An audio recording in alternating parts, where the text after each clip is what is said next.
ఇదిగో ఈ పిల్లకి లేని పంతులు సలహా ఇచ్చాడు. చాలా కష్టపడి బోల్ డబ్బులు ఖర్చు పెట్టి యాత్రలు మొత్తం పూర్తి చేశా. ఇంకా నా మెళ్ళో హీరో బావతో తాళి కట్టించాల్సింది నువ్వే. తేడా వచ్చిందో ఈ పూజారి గడిని చంపేస్తాను. అంచేత ఏంటంటే నువ్వు ఇంకేమాత్రం బద్దకించకుండా ఆ పనిలోనే ఉండాలి. ఇదిగో 100 మొక్కున్నా వడ్డీ కూడా లెక్కేసి ముందే 105 కొబ్బరికాయలు కొట్టేశా. ఆ విషయం ఈ పిల్లగాడి కూడా తెలుసు. ఎరా? అవును. అందరూ నీకు పుట్టినరోజు మాత్రమే ఉండాలి పెడతారు. మరి నేను ప్రతి వారం పెడుతున్నానా లేదా?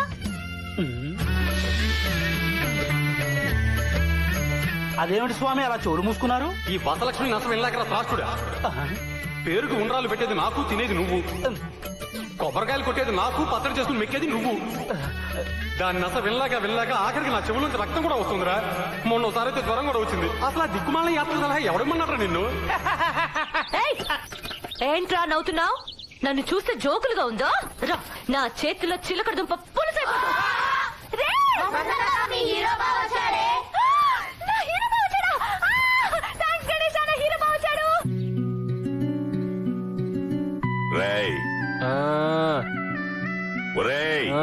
పొడకోనేమేంటున్నానా?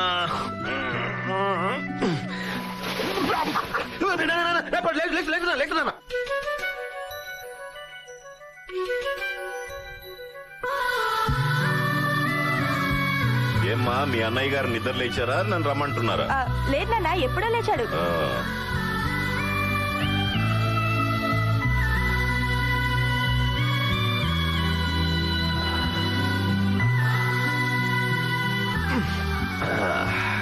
ఏమ్మా మీ అన్నయ్య గారు లేచారా? లే సార్ నన్ను రమ్మంటారా?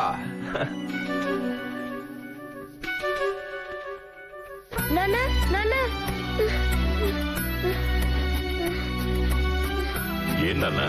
నాకు ఒక పిచ్చి కళ వచ్చిందన్న, అందుకే నాకు భయం వేసి ఇక్కడికి వచ్చేసాను. చచ్చా, మిలిటరీ వాడి కొడుకు భయం ఏమిట్రా? పడుకో.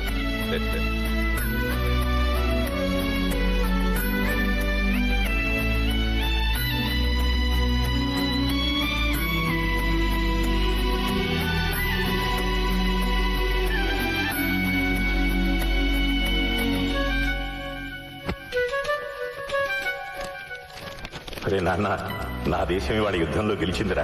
నేనక్కడ లేను, కానీ నా కొడుకు నువ్వు ఉన్నావు అక్కడ. నాకు చాలా గర్వంగా ఉందిరా. యుద్ధంలో చావు విలయ తాండవం నువ్వు చూసుంటావు. చావు భయం మనిషిని తన కర్తవ్యం నుంచి తప్పించడానికి శత విధాలా ప్రయత్నిస్తుంటుంది. చావు చేతిలో నువ్వు ఓడిపోకూడదు నాన్న, గెలవాలి. చావు మీద గెలుపంటే భూమి ఉన్నంతకాలం మనం బ్రతకడం కాదు నాన్న. చావుని చిరునవ్వుతో విక్రించడం, చావుని చిరునవ్వుతో ఆహ్వానించడం. జీవితంలో ఎలాంటి పరిస్థితులు ఎదురైనా ధైర్యాన్ని వదలకు. నీ పెదాల మీద చిరునవ్వు చెరగనివ్వకు. నువ్వు నవ్వితే చాలా బాగుంటావు రచంటి. నవ్వకపోతేనే నాలా ఉంటావు. నీ గుడ్డి చెల్లెలు పెళ్లి బాధ్యత కూడా నీకే అప్పచెప్తున్నా నాన్న.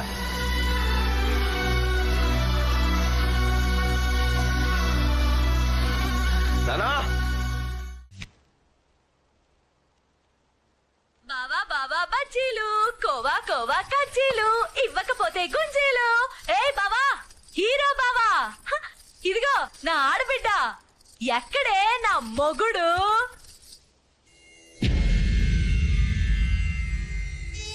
జ్యోతి, మాయా, నేను ఊరెళ్ళేటప్పుడు బానే ఉన్నాడు కదా? ఎలా జరిగింది? Heart attack. మాయదారి హార్ట్ అటాక్ నీకే రావాలా? ఊళ్ళో ఇంతమంది పనికిరాని యాదవులు ఉన్నారు.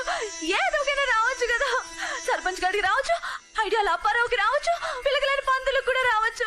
నీ కొడుకుతో నా పెళ్లి చేయకుండా వెళ్ళిపోయావా మావయ్య?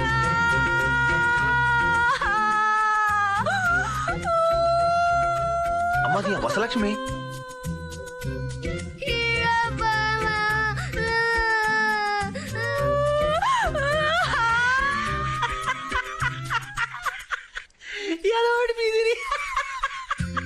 ఏమో తింగర పుచ్చి, నీ బాడీ పెరిగింది, నీ బుర్రసలు పెరగలేదే. షేమ్ టు షేమ్, చిన్నప్పుడులాగా ఎడుతున్నావు, ఏం మారలేదు. ఏంటలా చూస్తున్నావు? నవ్వుతున్నానా? రే ఏడవద్దురా, మనం ఎప్పుడు నవ్వుతూ ఉండాలి. నాన్నకు చెప్పాడురా, నాన్న చెప్తే వేదం అంతే. ఏడుపు మనల్ని నేర్పించకూడదు, మనమే ఏడుపు నేర్పించాలి నవ్వుతూ. అదే నాన్న సిద్ధాంతం. నాని ప్రపంచానికి చనిపోయాడురా, నీకు నాకు కాదు. ఇప్పుడు దాకా నాతోనే మాట్లాడుతున్నాను. కాకపోతే కొండ మీద పొలంలో ఇల్లు కట్టుకొని హ్యాపీగా రెస్ట్ తీసుకుంటున్నాడు. నీ పెళ్లి బాధ్యత మాత్రం నాకు అప్పు చెప్పాడురా. చెప్పు, నీకు ఎలాంటి మొగుడు కావాలి? సాలిడ్ గా తిరుపతి లడ్డులా ఉండాలా లేదా సన్నగా కాకినాడ కాజాలా ఉండాలా? ఇది అన్యాయం. చా. నీ కూతురు పెళ్లి గురించి నీ కొడుకు చెప్పావు, బానే ఉంది. నా గురించి కన్న కల గురించి ఎందుకు చెప్పలేదు? కళ ఏంటది? నిన్ను నాకిచ్చి చెయ్యాలని, హా, నన్ను ఈ ఇంటి కోడల్ని చేసుకోవాలని ఎన్నెన్ని కలలు కనేవాడో మావయ్య. అలాంటి పీడకలలు మా నాన్నకి రావు గాని ఎదవస్తుంది అట్టకే. ఆయన బుద్ధున్న ఏ ఎదవైనా ఆడపిల్లని చేసుకోవాలనుకుంటాడు గాని నీలాంటి కోచ్ పిల్లని కాదే. కరెక్ట్ హీరో బావా. నేను ఆడపిల్లని కాదు, ఈడపిల్లని, ఈడొచ్చిన పిల్లని, నీ జోడు కావాలని కోరికతో వేడెక్కిన పిల్లని. అందాల కలని తీరుస్తారా నీ ఆకలిని.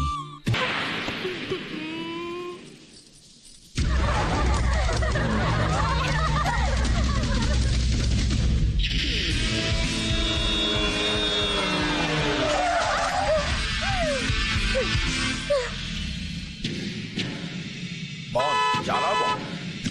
ఒరేయ్,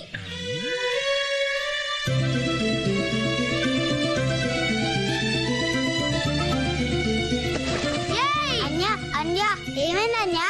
నీ అబ్బా ఏ టక్కులాడి తిప్పులాడి శుభ్రంగా చేయి. అది కొండముచ్చు. రై కొండముచ్చు, నువ్వా? ఉసే టక్కులాడి తిప్పులాడి నేనే. డింగ్ డాంగ్ వేస్తావా వెయ్యవా?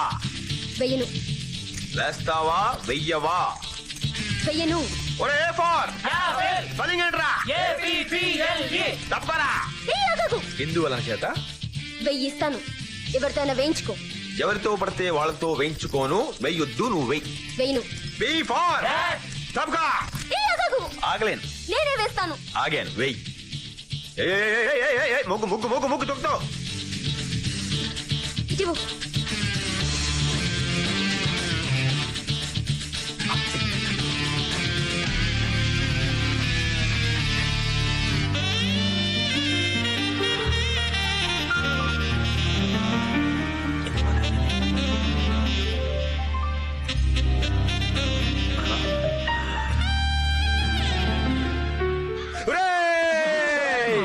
అప్పా చెల్లి లేరా మీకు? అలా చూస్తారు?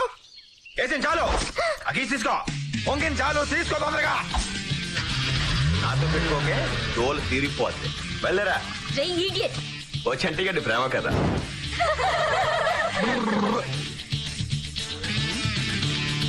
రై కొండముచ్చు, నాతో పెట్టుకోకు, పచ్చడైపోతావు. ఏంటి నీ టక్కులాడి తిప్పులాడి ఒట్టేసి చెప్తున్నాను, నీతోనే పెట్టుకుంటాను. నీ అబ్బా. ఒక ప్రముఖ లాయర్గా నేను మీకు ఇచ్చే సలహా ఏమిటంటే, ఈ భూములు కొనడానికి రోడ్లు వేయడానికి మీ డబ్బు ఎందుకండి? మీ మినిస్టర్ మావితో మాట్లాడి ప్రజల డబ్బుతో గవర్నమెంట్ ఖాతాలో రోడ్లు వేయిస్తే మీ దరిద్రం వదిలిపోతుంది. అమ్మోయ్, తుఫాన్ వచ్చింది. ఏంటి సేపడుతున్నాడానికి ఎక్కడ తిరుగుతున్నావు? నీకెందుకు బే, నీ పనేంటో నువ్వు చూసుకో. నాకెందుకంటే నీ కాబోయే మొగుడు కదా. అన్నయ్య, నీ బావమరిదికి మెదడు తక్కువ. ఎన్నిసార్లు చెప్పినా అర్థం కావటం లేదు. వీడికి కొంచెం గుర్రంగా ఆడదు కదా చెప్పు. గుర్రం గాడిద కదా ఏంటిది?